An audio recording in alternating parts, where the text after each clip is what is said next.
ठाकुर जी ऋषि आज भी कृपा करते हैं।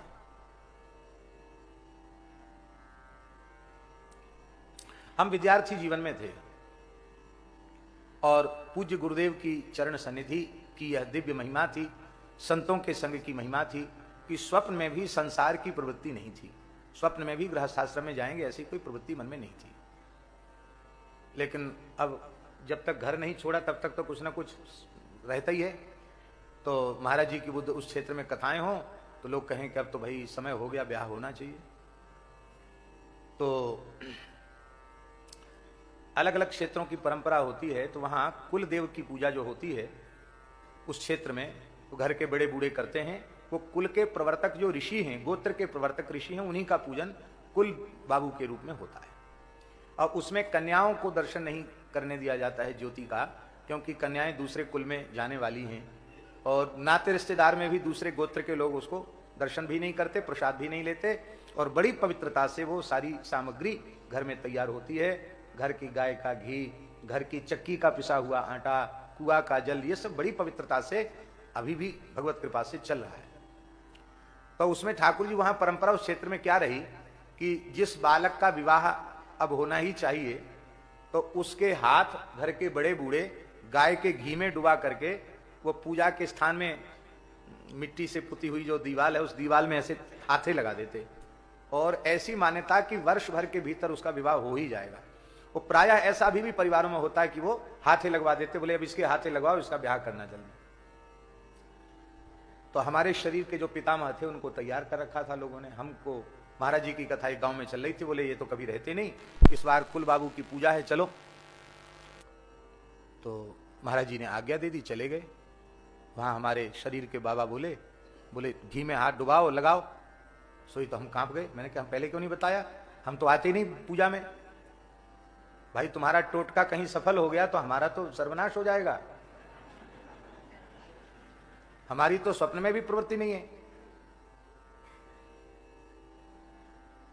तो हमारे बाबा ने जोर से मेरे हाथ पकड़ लिए दोनों। बड़ा भारी पंडित बनता है, ज्ञानी बनता, लगा हाथ लगा। अब बड़े बूढ़े हाथ पकड़ लें, उनमें ताकत भी खूब थी। महाराज बाबा पुराने पंडित थे, डुबा दिया हाथ घी में और अपने हाथ से जोर से लगा, हाथ लगा दिए। लगा तो दिए मैंने हाथ। लोग तो हंस रहे थे पर मेरी आंख में आंसू आ गए।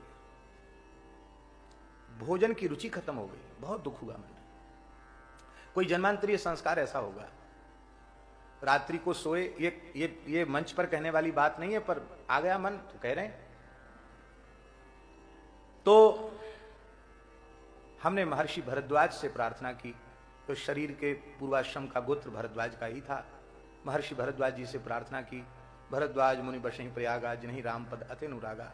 आप भगवान के अनुरागी भक्त हैं, हम संसार में जाना नहीं चाहते हैं, आप ऐसी कृपा करें कि हमें भगवान के चरणों की प्राप्ति का मार्ग पर हम अग्रसर हों, ये संसार में हम न जाएं, आप कृपा करें। खूब रो के प्रार्थना की।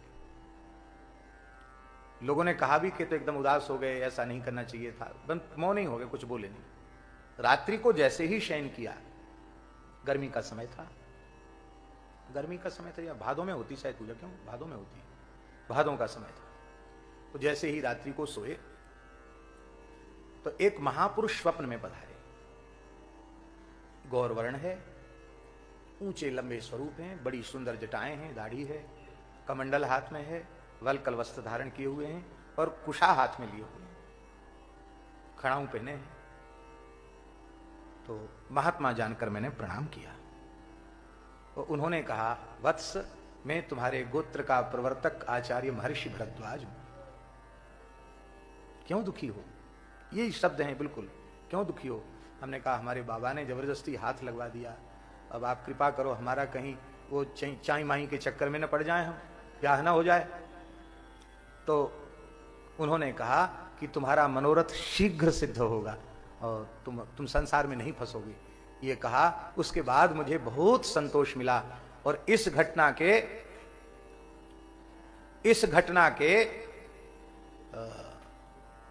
2 महीने के भीतर ठाकुर जी भादों में ये स्वप्न हुआ और क्वार कार्तिक पूर्णिमा को हमारा विरक्त वेश हो गया। 2 महीने के भीतर विरक्त वेश हो गया।